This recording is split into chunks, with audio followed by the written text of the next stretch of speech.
Hi there, everyone. Welcome to Part 2 JRF. Today, we are going to discuss one of the most important thinkers in the modern literary and cultural theory, that is Raymond Williams. Now, if you are preparing for UGC NET English literature, you already know maybe that how important this man is. Now, let's start with some of the brief background. Now, Raymond Williams was a Welsh. He was born in a village, and that roughly shaped his ideology and thinking.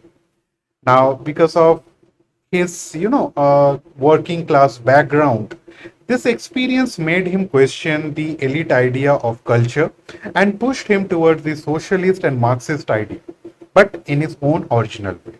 Now, let us go through some of the most important works and his contribution to the literature. The first you can say is The Culture and Society, one of the breakthrough book. Then comes The Long Revolution, all right.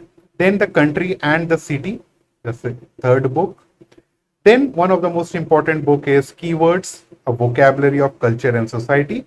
But the most important book in this entire book rack is the Marxism and Literature, where he actually fully develops the idea of cultural materialism. Now let us understand what this cultural materialism actually is. Now, this is Williams' biggest contribution. Traditional Marxists saw culture as a part of superstructure.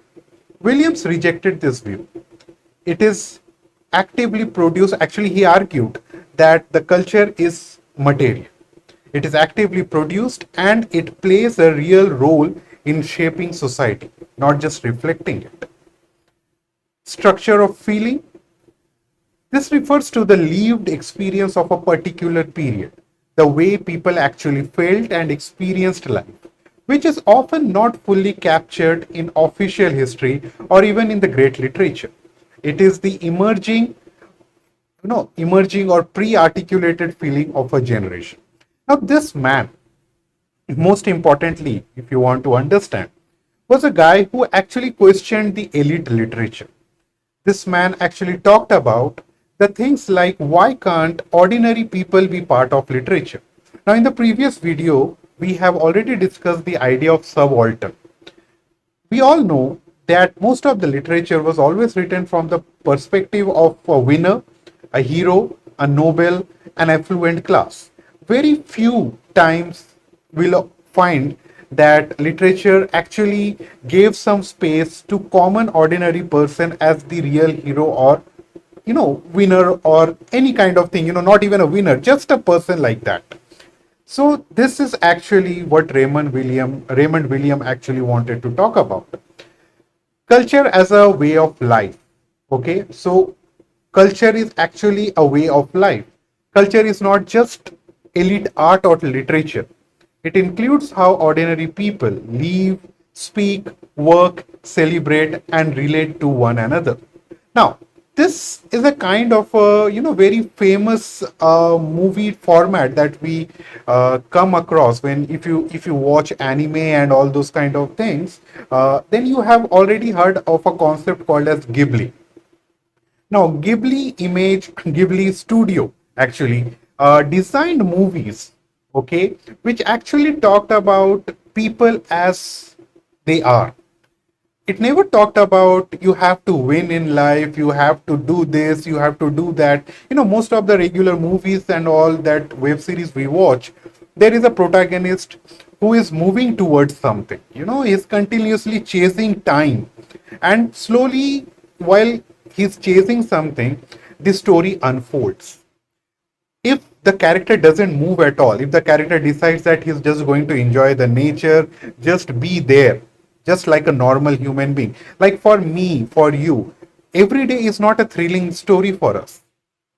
Very few times in our entire life we get some story which is actually thrilling, or a part that comes in our life which is actually thrilling. But every day it is not. Maybe in the entire human span of life of, let's say, 60 years, 70 years, there will be hardly 1 or 2 years where you will be actually doing something like a hero, like a movie hero.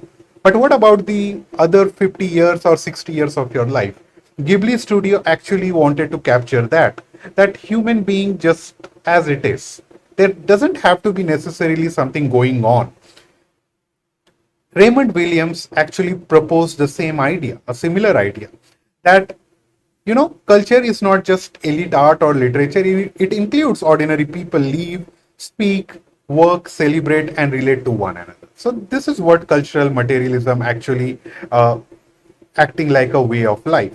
Now, what is more important that he actually democratized the idea of culture, which was actually confined to the elite origin, elite people. He made Marxism more flexible. Even Marxism was, though it actually fought for the common people.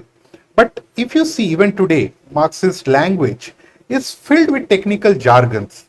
It is not readily available for a common mass. And that is why you see, non-communist or conservative party are able to better relate with the common masses instead of the communists, because communists developed a very technical jargon which is very difficult for a common society or a culture to understand.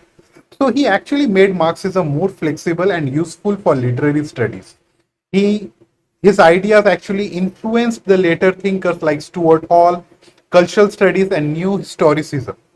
Most, if you'll come to his works or core concept, cultural materialism is his most important concept, and Marxism and literature is one of his most important. Now, this was all for this video. I hope that you have clearly understood the entire concept of cultural materialism and who Raymond Williams was and what is his contribution.